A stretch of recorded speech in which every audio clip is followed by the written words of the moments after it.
سلیمان نے کہا کہ ملکہ کے امتحان عقل کے لیے اس کے تخت کی صورت بدل دو، دیکھیں کہ وہ سوج رکھتی ہے یا ان لوگوں میں سے ہے جو سوج نہیں رکھتے۔ پھر جب وہ آ پہنچی تو پوچھا گیا کہ کیا آپ کا تخت بھی اسی طرح کا ہے؟ اس نے کہا کہ یہ تو گویا ہو بہو وہی ہے، اور ہم کو اس سے پہلے ہی سلیمان کی عظمت و شان کا علم ہو گیا تھا، اور ہم فرما بردار ہیں۔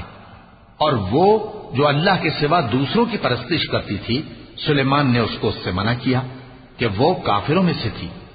اس کے بعد اس سے کہا گیا کہ محل میں چلیے۔ جب اس نے اس کے فرش کو دیکھا تو اسے پانی کا حوض سمجھا اور کپڑا اٹھا کر اپنی پنڈلیاں کھول دی۔ سلیمان نے کہا یہ ایسا محل ہے جس کے نیچے بھی شیشے جڑے ہوئے ہیں۔ وہ بول اٹھی کہ پروردگار، میں اپنے آپ پر ظلم کرتی رہی تھی، اور اب میں سلیمان کے ساتھ اللہ رب العالمین پر ایمان لاتی ہوں۔